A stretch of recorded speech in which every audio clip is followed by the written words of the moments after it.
Hello everyone, welcome to युक्ति professional classes. इस video में हम जुडिशरी एग्जाम की प्रिपरेशन के लिए मेंस के पर्पस से जो टॉपिक इम्पोर्टेंट है उसको देखने वाले हैं। हम डायरेक्ट से ही देखने वाले हैं और बाकी चीज़ें डिस्कस करेंगे। तो चलिए, अगर आपने मेरे चैनल को सब्सक्राइब नहीं किया तो मेरे चैनल को सब्सक्राइब शेयर लाइक ज़रूर करिए। चलिए हम स्टार्ट करते हैं। सबसे पहले डेफिनेशन क्लॉज में हम देखते हैं। तो सबसे पहले डेफिनेशन क्लॉज में हमको 2A जो डेफिनेशन का है, जमानती अपराध बेलेबल ऑफेंस, तो इसकी डेफिनेशन दी है। जमानती अपराध से ऐसा अपराध अभिप्रेत है जो प्रथम अनुसूची में जमानती रूप में दिखाया गया है या तत्समय प्रवृत्त किसी अन्य विधि द्वारा जमानती बनाया गया है। मतलब फर्स्ट शेड्यूल में जिसको जमानती बताया है जो बेलेबल है, और या फिर कोई उस वक्त जो इन्फोर्स में लॉ चल रहा है, एक्ट चल रहा है, उसके अंदर अगर किसी ऑफेंस को जमानती बनाया है तो वो जमानती अपराध कहलाएगा। और अजमानती अपराध से कोई अन्य अपराध अभिप्रेत है इसमें कहा गया है। तो इसके लिए अगर हम मेंस में अगर ऐसा आंसर आता है तो हम इसमें लिख सकते हैं कि दंड प्रक्रिया संहिता 1973 की धारा 2A के अनुसार जमानती अपराध से अभिप्राय ऐसे अपराध से है जो प्रथम अनुसूची में जमानती के रूप में दिखाया गया है या तत्समय प्रवृत्त किसी अन्य विधि द्वारा जमानती बनाया गया है, और अजमानती अपराध से कोई अन्य अपराध अभिप्रेत है। इसमें उदाहरण दे सकते हैं, किसी व्यक्ति को स्वेच्छाया पूर्वक साधारण चोट पहुंचाई, उसे सदोष रूप से अवरोधित अथवा परिरोधित करना, किसी स्त्री की लज्जा भंग करना, मानहानि करना आदि जमानती अपराध है। इसमें केस है मोतीराम वर्सेस मध्य प्रदेश राज्य के केस में सुप्रीम कोर्ट ने यह अभिमत प्रकट किया कि वस्तुतः जमानत एक नियम है तथा निरोध उसका एक अपवाद है। तो इस केस में जो मोतीराम वर्सेस मध्य प्रदेश राज्य है उसमें एक प्रिंसिपल ये दिया है कि जो जमानत है वो एक रूल है, एक नियम है, और जो डिटेंशन जो गिरफ्तार कर रहे हैं, निरोध कर रहे हैं, उसका एक अपवाद है। मतलब सामान्यतः जमानत तो देना है, हर किसी को देना है, लेकिन एक्सेप्शन दिया है कि कुछ ही कंडीशनों में जहां बहुत जरूरी है वहां पे निरोध किया जा सकता है। तो वस्तुतः जमानती अपराध की दशा में अभियुक्त जमानत की मांग स्वाधिकार कर सकता है, किंतु अजमानती अपराध की दशा में वह जमानत की मांग अधिकार के रूप में नहीं कर सकता है, अपितु न्यायालय के विवेक पर उसे जमानत पर छोड़ा जा सकता है। तो ये हमने जमानती अपराध के बारे में देखा। अगर और डिटेल में देखेंगे तो जमानती जो बेलेबल ऑफेंस उसके टाइप्स अगर हम देखेंगे तो उसके टाइप्स में जो आएगा, नियमित जमानत जो होगी, फिर अंतरिम जमानत और अग्रिम जमानत। तो नियमित जमानत क्या होता है? तो नियमित जमानत में न्यायालय गिरफ्तार व्यक्ति को जमानत राशि के रूप में भुगतान करने के बाद पुलिस अभिरक्षा से रिहा करने का आदेश देता है। मतलब उसको गिरफ्तार किया और जब वो गिरफ्तार करने गए तो उसको जमानत की राशि के रूप में अगर वो भुगतान कर देता है, जिस व्यक्ति को गिरफ्तार कर रहे हैं वो जमानत की राशि अगर भुगतान कर देता है, तो जब जैसे ही पुलिस मतलब पुलिस उसको अभिरक्षा में लेगी वैसे उसको रिहा करने का आदेश आ जाएगा। तो कोई भी अभियुक्त सीआरपीसी की धारा 437 और 439 के अधीन नियमित, और अभी नए एक्ट में के तहत ये जो धारा है वो 480 और 483 483 के अंतर्गत आया गया है, के अंतर्गत नियमित जमानत के लिए आवेदन कर सकता है। अंतरिम जमानत, यह न्यायालय द्वारा अभियुक्त को अस्थायी और अल्पकालिक जमानत प्रदान करने का प्रत्यक्ष आदेश है। इसमें मतलब थोड़े समय के लिए जमानत दी, एक टेम्परेरी की डिसीजन आ जाएगा कि अगर हुआ तो उसकी जमानत कैंसिल हो जाएगी। जब तक कि उसकी नियमित या अग्रिम जमानत याचिका न्यायालय के समक्ष लंबित है तब तक उसको टेम्परेरी जो छोड़ा गया अंतरिम जमानत है। अग्रिम जमानत में किसी गैर जमानती अपराध, मतलब ऐसा अपराध, क्योंकि जो भी अपराध है जमानती और अजमानती है, तो जमानत में तो अधिकार है उसको कि मिलना ही मिलना है उसको जमानत, अगर वो पैसा दे देता है तो उसको जमानत मिल जाएगी। लेकिन कुछ ऐसे अपराध है जिसमें जमानत नहीं दी जाती है, अधिकार के तौर पे नहीं है, लेकिन हाँ कोर्ट अपने विवेक के अनुसार दे सकती है। तो ऐसे मामले में जब गैर जमानती अपराध है जहाँ पे कोर्ट के ऊपर डिपेंड है कि उसको जमानत देना है या नहीं देना है, तो जमानती अपराध के लिए गिरफ्तारी की आशंका वाले व्यक्ति सीआरपीसी की धारा 438 नए एक्ट में जो है सेक्शन 482 482 के अधीन उच्च न्यायालय सत्र न्यायालय में अग्रिम जमानत के लिए आवेदन कर सकते हैं। यहाँ पे वो अग्रिम जमानत मांग सकता है। ठीक है।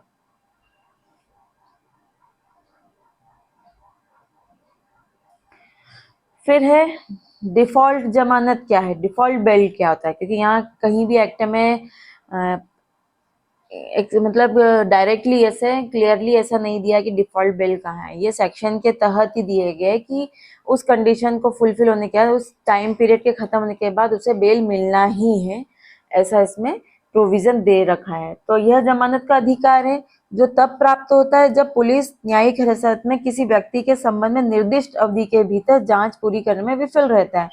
सेक्शन 167 सबसे पहले तो सेक्शन जो 57 में बोला गया है कि जो अन्वेषण होगा, जो इन्वेस्टिगेशन होगा, वो 24 घंटे में कंप्लीट करना है। 24 घंटे के लिए उसको रखा जाएगा उसमें इन्वेस्टिगेशन। अगर 24 घंटे में इन्वेस्टिगेशन कंप्लीट नहीं होता है तो 167 में 24 घंटे से ज्यादा के लिए डिटेंशन के लिए, कस्टडी के लिए मांग की जा सकती है मजिस्ट्रेट से। फिर इसी में ये दिया है कि जो पुलिस कस्टडी दी जाएगी वो 15 दिन के लिए, उससे ज्यादा नहीं, मतलब कम के लिए दी जा सकती है लेकिन 15 दिन से ज्यादा के लिए नहीं दी जा सकती। तब भी इन्वेस्टिगेशन कंप्लीट नहीं होता है तो फिर यहाँ जुडिशियल कस्टडी की मांग की जा सकती है। और यहाँ पे न्यायालय अगर जो संगीन मामले हैं जहाँ मृत्यु, आजीवन कारावास और 10 वर्ष से अधिक के दंड से दंडनीय अपराध वाले जो केस है उसमें अगर 90 दिन तक इन्वेस्टिगेशन कंप्लीट नहीं होता है, और दूसरे मामले में इसके अलावा जो केसेस है उसमें अगर 60 दिन तक इन्वेस्टिगेशन कंप्लीट नहीं होता है तो वहां पर उसके बाद उतने दिन खत्म होने के बाद उसको एक जमानत का राइट मिल जाएगा जिसे डिफॉल्ट बेल कहते हैं। ठीक है, तो सेक्शन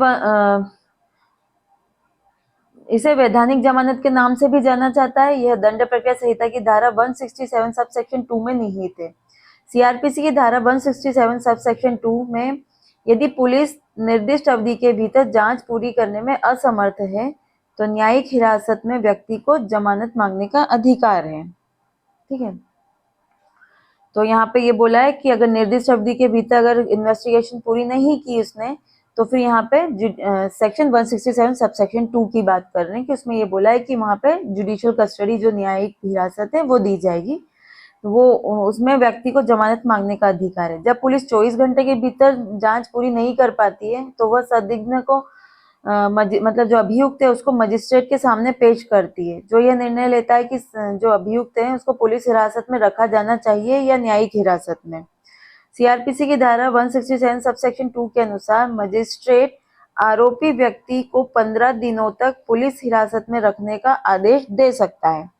यदि अधिक समय की आवश्यकता होती है तो मजिस्ट्रेट आरोपी व्यक्ति को न्यायिक हिरासत में रखने का आदेश दे सकता है, जिसका अर्थ है जेल। हालांकि आरोपी को इससे अधिक समय तक हिरासत में नहीं रखा जा सकता है। ठीक है, तो यहाँ 90 दिन और 60 दिन का लगाया जाएगा, उसके बाद ये डिफॉल्ट बेल का प्रोविजन कंप्लीट होता है। इसमें केस है उदय मोहनलाल आचार्य वर्सेस महाराष्ट्र राज्य के केस में सुप्रीम कोर्ट ने कहा कि अभियुक्त को डिफॉल्ट जमानत के अपने अधिकार का लाभ तब उठाया हुआ माना जाएगा जब वह इसके लिए आवेदन करेगा, न कि तब जब उसे डिफॉल्ट जमानत पर रिहा कर दिया गया हो। तो लाभ तब माना जाएगा जब उसने इसके लिए आवेदन करना, उसको आवेदन करना पड़ेगा। ऐसा नहीं है कि दिन खत्म हुआ कि उसको डिफॉल्ट बेल मिल जाएगी, नहीं, उसको अप्लाई करना पड़ेगा, पैसा जमा करना पड़ेगा, तभी उसको वो बेल, मतलब राइट तो अराइज हो जाएगा 3 दिन जैसे ही खत्म होते हैं 90-60, और राइट अराइज हो जाएगा, लेकिन उसको मिलेगी तब जब वो एक्चुअल में उसको अप्लाई करेगा, उसके लिए पैसे जमा करेगा। यदि अभियुक्त के पक्ष में डिफॉल्ट जमानत का आदेश पारित किया जाता है लेकिन वो जमानत प्रस्तुत करने में विफल रहता है, मतलब दिन खत्म हुए, बोला कि अब डिफॉल्ट बेल आप ले सकते हो, आदेश दे दिया, अब वो जमानत पैसे नहीं दे पा रहा है ना, जमानत प्रस्तुत करने में विफल रहा है और इस बीच आरोप पत्र दायर कर दिया जाता है, मतलब चार्जशीट फाइल कर दी गई है, तो जो डिफॉल्ट बेल का जो राइट है वो समाप्त हो जाएगा। चलिए, अब है नेक्स्ट जो सेक्शन है जो आरोप, तो चार्ज पर एक क्वेश्चन बनता है लेकिन ये चार्ज की यहाँ पे कोई प्रॉपर डेफिनेशन नहीं है, और इसको फिर हम जब सेक्शन चैप्टर 17 पर आएंगे तब इसको देखेंगे कि चार्ज में क्या क्या लिखा जा सकता है। चलिए, नेक्स्ट है इम्पोर्टेंट डेफिनेशन है संज्ञेय अपराध और असंज्ञेय अपराध के केस में है। तो संज्ञेय अपराध से ऐसा अपराध सेक्शन 2C में दिया गया है संज्ञेय अपराध। तो संज्ञेय अपराध से ऐसा अपराध अभिप्रेत है जिसके लिए, और संज्ञेय मामले से ऐसा मामला अभिप्रेत है जिसमें पुलिस अधिकारी प्रथम अनुसूची के या तत्समय प्रवृत्ति किसी अन्य विधि के अनुसार वारंट के बिना गिरफ्तार कर सकता है। ठीक है, तो ये डेफिनेशन लिखेंगे। 2C की, और उसके बाद फिर संज्ञेय मामले से रिलेटेड जो भी प्रोविजन है हम उसके बारे में बताएंगे। अगर ये शॉर्ट नोट्स में अगर ऐसा कोई मामला आता है तो यहाँ पे सबसे पहले से लिखेंगे कि दंड प्रक्रिया संहिता की धारा 2C के अनुसार संज्ञेय अपराध, इसकी डेफिनेशन लिख दी। फिर उसके बाद ऐसे मामले जिसमें पुलिस अधिकारी अभियुक्त को बिना वारंट के गिरफ्तार कर सके संज्ञेय अपराध की कोटि में आते हैं। संज्ञेय अपराध घातक स्वरूप के होते हैं। संज्ञेय अपराध घटित होने की रिपोर्ट पुलिस थाने के भार साधक अधिकारी को की जाती है। इसमें पुलिस अधिकारी मजिस्ट्रेट के आदेश के बिना ही अन्वेषण का कार्य प्रारंभ कर सकता है। तो इसमें हम इतना ये मैटर लिख सकते हैं। और साथ में जनरली यही पूछा जाता है संज्ञेय अपराध और असंज्ञेय अपराध को समझाइए और इसमें डिफरेंस बताइए। तो असंज्ञेय अपराध, तो असंज्ञेय अपराध की जो डेफिनेशन जो दी गई है वो दी गई है सेक्शन 2L में।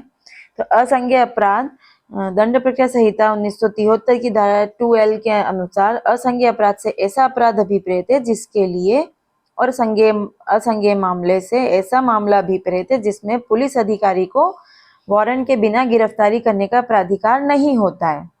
तो इस कोटि में आने वाले अपराध घातक प्रकृति के नहीं होते हैं। पुलिस अधिकारी अभियुक्त को बिना वारंट के गिरफ्तार नहीं कर सकता है। ऐसे अपराध के घटित होने के बारे में परिवाद मजिस्ट्रेट के समक्ष प्रस्तुत किया जाना आवश्यक होता है, तथा ऐसे अपराध की दशा में पुलिस अधिकारी मामले के अनुसंधान का कार्य मजिस्ट्रेट की अनुज्ञा के बिना नहीं कर सकता है। तो यहाँ पे क्या बोला है कि ये गंभीर प्रकृति के नहीं होते हैं, इसमें वारंट के बिना गिरफ्तार नहीं किया जा सकता है। और यहाँ पे परिवाद फाइल की जाएगी मजिस्ट्रेट के समक्ष, और इसमें जो इन्वेस्टिगेशन होगा पुलिस अधिकारी के द्वारा तो वो मजिस्ट्रेट इसमें ऑर्डर करेगा, उसकी अनुज्ञा के बिना वो इन्वेस्टिगेशन नहीं कर सकता है। यहाँ केस लॉ है ओम प्रकाश वर्सेस भारत संघ के मामले में सुप्रीम कोर्ट ने असंज्ञेय अपराध से अभिप्राय ऐसे अपराध से जिसमें पुलिस अधिकारी द्वारा वारंट के बिना किसी व्यक्ति को गिरफ्तार नहीं किया जा सकता है। अब अगर इसमें डिफरेंस पूछा जाएगा तो डिफरेंस हम लिख सकते हैं कि संज्ञेय अपराध को जो डिफाइन किया गया सेक्शन 2C में किया है, असंज्ञेय अपराध को सेक्शन 2L में किया है। संज्ञेय अपराध गंभीर और संगीन प्रकृति के होते हैं, असंज्ञेय अपराध सामान्य तथा कम गंभीर प्रकृति के होते हैं। दूसरा पॉइंट है कि संज्ञेय अपराधों में पुलिस अभियुक्त को बिना वारंट गिरफ्तार कर सकती है। फिर है असंज्ञेय अपराध में पुलिस अभियुक्त को बिना वारंट के गिरफ्तार नहीं कर सकती है। नेक्स्ट पॉइंट है कि संज्ञेय मामलों में पुलिस अधिकारी बिना किसी आदेश के अन्वेषण प्रारंभ कर सकता है, असंज्ञेय मामलों में बिना आदेश के अन्वेषण प्रारंभ नहीं किया जा सकता है। फोर्थ है संज्ञेय मामलों में कार्यवाही करने के लिए परिवाद की आवश्यकता नहीं होती है, और असंज्ञेय मामलों में कार्यवाही का प्रारंभ परिवाद से ही होता है। और संज्ञेय मामले में जनरली FIR होती है, जब FIR दर्ज होती है तभी पुलिस बिना मतलब वारंट के बिना गिरफ्तार करेगा और इन्वेस्टिगेशन स्टार्ट कर देगा। चलिए, अगर जमानती अपराध और अजमानती अपराध में भी अगर डिफरेंस पूछा है तो वहां क्या हम लिख सकते हैं। तो जमानती अपराध से ऐसा अपराध अभिप्रेत है जो संहिता की प्रथम अनुसूची में जमानती रूप में दर्शाया गया है और तत्समय विधि द्वारा जमानती बनाया गया है। अजमानती अपराध में ऐसा जो जमानती अपराध नहीं, उसके अलावा जो भी अपराध है वो अजमानती होंगे। तो जमानती अपराध गंभीर प्रकृति के नहीं होते हैं, और अजमानती ये जो अपराध है वो गंभीर किस्म के होते हैं। जमानती अपराध में अभियुक्त जमानत की मांग एक अधिकार के रूप में कर सकता है, अजमानती अपराध में जमानत को देना न्यायालय के विवेकाधिकार पर है। फिर नेक्स्ट पॉइंट है जमानत अपराध में कुछ अपवादों के अतिरिक्त 3 वर्ष से कम कारावास से दंडनीय अपराध जमानती अपराध होते हैं। मतलब कुछ एक्सेप्शन है कुछ केसेस में, उसके अलावा जितने भी अपराध है वो जनरली 3 वर्ष तक के कारावास से दंडनीय होते हैं। और इधर जो अजमानती है उसमें है कुछ अपवादों को छोड़कर 3 वर्ष या 3 वर्ष से अधिक कारावास से दंडनीय अपराध अजमानती अपराध होते हैं। चलिए, नेक्स्ट है 2D परिवाद।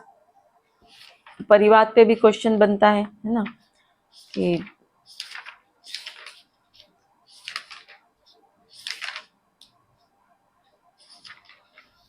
तो परिवाद के बारे में दिया है 2D में। इस संहिता के अधीन ये जो सबसे पहले तो अगर परिवाद के बारे में बोला है तो हम डेफिनेशन बताएंगे। तो दंड प्रक्रिया संहिता की धारा 2D के अनुसार इसके अधीन परिवाद को परिभाषित किया गया है ना।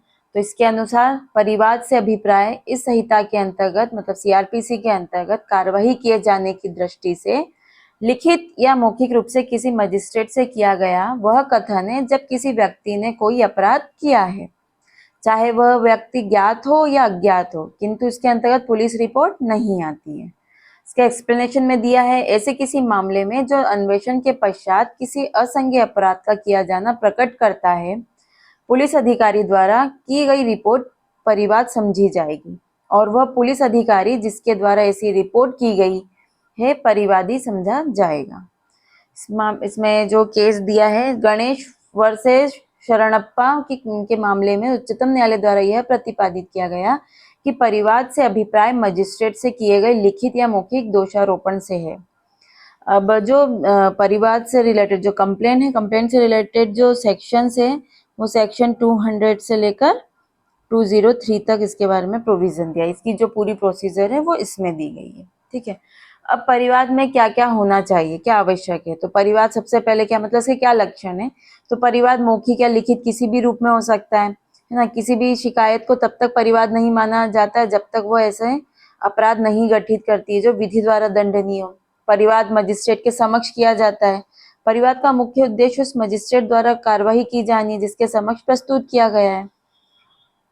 सूचना के रूप में मजिस्ट्रेट से कार्यवाही करने की प्रार्थना के बिना किया गया बयान परिवाद नहीं होता है। ठीक है, परिवाद संबंधी कार्यवाही संहिता में उपबंधित रीति से की जानी चाहिए। पुलिस अधिकारी की रिपोर्ट को परिवाद नहीं माना जाता है, उसे परिवाद उसी अवस्था में माना जा सकता है जब वह अन्वेषण के पश्चात असंज्ञेय अपराध होना प्रकट करती हो। परिवाद में अपराधी का उल्लेख होना आवश्यक नहीं है। परिवाद में परिवादी द्वारा उस साक्ष्य का उल्लेख किया जाना भी आवश्यक नहीं है जो उसके पास विद्यमान है। परिवाद ऐसे व्यक्ति के विरुद्ध किया जाना चाहिए जिसने अपराध किया है, चाहे वह ज्ञात अथवा अज्ञात हो। चलिए, अब अगर जो आरोप है मतलब चार जो परिवाद में अगर डिफरेंस पूछा जाए तो क्या लिख सकते हैं हम। तो पहला तो आरोप न्यायालय द्वारा विचारित लिखित कथन है, अभिकथन है। और परिवाद क्या है, किसी व्यक्ति द्वारा लिखित या मौखिक कथन है जो मजिस्ट्रेट को अपराध के संबंध में दिया जाता है। आरोप किसी अधिनियम की धारा के अंतर्गत परिभाषित अपराध के संबंध में आता है। परिवाद उन तथ्यों को सूचित करता है जिसके द्वारा किसी व्यक्ति के संबंध में अपराध किए जाने की सूचना होती है। आरोप मजिस्ट्रेट द्वारा या सक्षम न्यायालय द्वारा विचारित किया जाता है। परिवाद मजिस्ट्रेट या न्यायालय के समक्ष परिवादी द्वारा प्रस्तुत किया जाता है। आरोप का निस्तारण विचारण से प्रारंभ होकर दोष मुक्ति या दोष सिद्धि के साथ होता है। परिवाद का समापन परिवाद के खारिज किए जाने अथवा अभियुक्त के विरुद्ध समन जारी होने या परिवादी की अनुपस्थिति में होता है।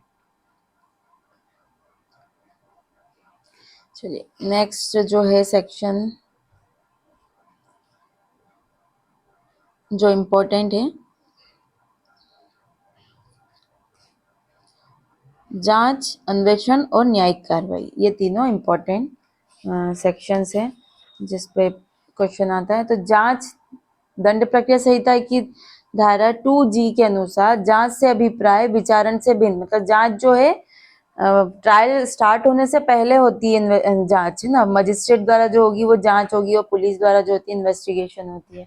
तो जांच जो है वो विचारण से भिन्न होगा और उस प्रत्येक जांच से है जो इस संहिता मतलब दंड प्रक्रिया संहिता के अंतर्गत किसी मजिस्ट्रेट या न्यायालय द्वारा की जाए। तो ये जांच कौन करता है, मजिस्ट्रेट और न्यायालय द्वारा किया जाएगा।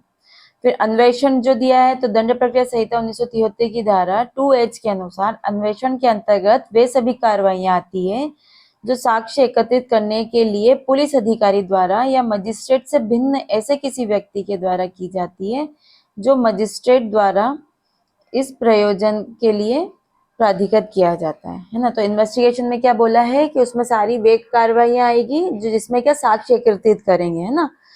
एविडेंस को एकत्रित करने के लिए कौन करेगा, पुलिस अधिकारी करेगा। और या फिर मजिस्ट्रेट से भिन्न होना चाहिए जो मजिस्ट्रेट द्वारा मतलब इस प्रयोजन के लिए प्राधिकृत किया गया है व्यक्ति, वो भी इन्वेस्टिगेशन कर सकता है। फिर तीसरा है जो है न्यायिक कार्रवाई। तो इसके अंतर्गत कोई ऐसी कार्रवाई है जिसके अनुक्रम में साक्ष्य वैध रूप से शपथ पर लिया जाता है या लिया जा सकता है। ठीक है, जनरली जो डिफरेंस आता है जांच, अन्वेषण और विचारण में आता है ना। तो डिफरेंस हम देख लेते हैं कि जांच इसकी प्रकृति न्यायिक होती है, अन्वेषण की जो होती है वो न्यायिकेतर होती है, मतलब न्यायिक नहीं है वो। इसकी जो विचारण है इसकी प्रकृति भी न्यायिक होती है। जांच का संचालन मजिस्ट्रेट अथवा न्यायालय द्वारा ही किया जा सकता है। अन्वेषण कौन कर सकता है, पुलिस अधिकारी या मजिस्ट्रेट से भिन्न कोई भी व्यक्ति जिसे मजिस्ट्रेट ने प्राधिकृत किया हो। और विचारण मजिस्ट्रेट अथवा न्यायालय द्वारा ही किया जा सकता है। जनरली जो जांच और विचारण के ना सेम पॉइंट, मतलब जो प्रोसीजर स्टार्ट होती है, कौन करता है, ये वो सेम ही है। जांच का उद्देश्य अभियुक्त को दोष सिद्ध करना या सेशन न्यायालय अथवा अधीनस्थ न्यायालय को सुपुर्द करना, व्यक्तिगत बंध पत्र या प्रतिभूति लेना या भरण पोषण की कार्यवाही करना है ना। अन्वेषण का उद्देश्य सिर्फ साक्ष्य एकत्रित करना है। विचारण का जो ट्रायल का उद्देश्य होता है वो अभियुक्त को दोष सिद्ध या दोष मुक्त करना होता है। ठीक है। फिर जांच इस बात का पता लगाने के लिए भी की जाती है कि वास्तव में प्रथम दृष्टया कोई मामला बनता है या नहीं।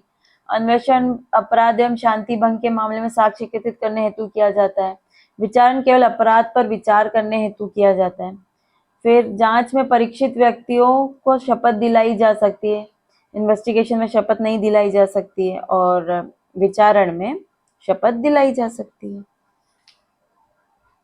चलिए नेक्स्ट जो हमने असंज्ञेय अपराध जो 2L कर लिया है, उसके बाद आता है पुलिस रिपोर्ट। तो पुलिस रिपोर्ट जो है 2 सबसेक्शन R के अंतर्गत दिया गया है। तो पुलिस रिपोर्ट दंड प्रक्रिया संहिता 1973 की धारा 2R के अनुसार पुलिस रिपोर्ट से अभिप्राय ऐसी रिपोर्ट से है ना, ऐसी रिपोर्ट से है जो किसी पुलिस अधिकारी द्वारा संहिता की धारा 173 सबसेक्शन 2 के तहत मजिस्ट्रेट को भेजी जाती है ना। तो सिर्फ यहाँ पे ये बोल दिया है कि जो सेक्शन 173 सबसेक्शन 2 में जो भेजी जा रही है वही पुलिस रिपोर्ट है। पुलिस रिपोर्ट अन्वेषण पूरा होने पर प्रस्तुत की जाती है और उसमें क्या क्या चीजें होनी चाहिए, पक्षकारों के नाम, सूचना की प्रकृति, उन व्यक्तियों के नाम जो मामले की परिस्थितियों से परिचित होते हैं, ऐसे अपराध का उल्लेख जिनका किया जाना प्रतीत होता है एवं ऐसे व्यक्ति का नाम जिनके द्वारा यह अपराध किया गया है। यदि वह धारा 173 के दिन अभिरक्षा में भेजा जा चुका है तो उसका उल्लेख। अब जो पुलिस रिपोर्ट है, अगर जो रेप से आईपीसी के जो 376 से लेकर 376E तक के जो मामले हैं जो रेप से रिलेटेड है, उसके संबंध में अगर इन्वेस्टिगेशन की जाती है तो वहां पर अन्वेषण उस तारीख से जिसको पुलिस थाने के भारसाधक अधिकारी द्वारा इत्तिला अभिलिखित की गई थी 2 मास के भीतर पूरा किया जा सकेगा। उनको 2 महीने के भीतर उस इन्वेस्टिगेशन को कंप्लीट करनी होगी। इस प्रकार संहिता के अधीन किसी संज्ञेय अपराध का अन्वेषण करने वाले पुलिस अधिकारी द्वारा भेजी गई रिपोर्ट पुलिस रिपोर्ट होती है और ऐसी रिपोर्ट पर मजिस्ट्रेट अपराध का संज्ञान कर सकता है। तो ये पुलिस रिपोर्ट से है। नेक्स्ट जो सेक्शन है WA में पीड़ित की डेफिनेशन दी है। तो पीड़ित से ऐसा व्यक्ति अभिप्रेत है जो जिसे उस कार्य या लोभ के कारण कोई हानि या क्षति कारित हुई है, जिसके लिए अभियुक्त व्यक्ति पर आरोप लगाया गया हो और पीड़ित पद के अंतर्गत उसका संरक्षक और विधिक वारिस भी आता है, शामिल है। इसके अलावा जो इम्पोर्टेंट है समन मामला और वारंट मामला, ये समन मामला और वारंट मामले के बारे में देख लेते हैं हम। तो समन मामला दंड प्रक्रिया संहिता की धारा 2W के अनुसार समन मामले से ऐसा मामला अभिप्रेत है जो किसी अपराध से संबंधित है और जो वारंट मामला नहीं है। इस यहाँ पे डिफाइन यही क्या है कि जो वारंट मामला नहीं है, अपराध है लेकिन वारंट मामला नहीं है। तो समन मामले से तात्पर्य एक ऐसे आपराधिक मामले से जिसके लिए 2 वर्ष तक का है ना 2 वर्ष का कारावास तक के कारावास या जुर्माने अथवा दोनों से दंडादेश दिया जा सकता है।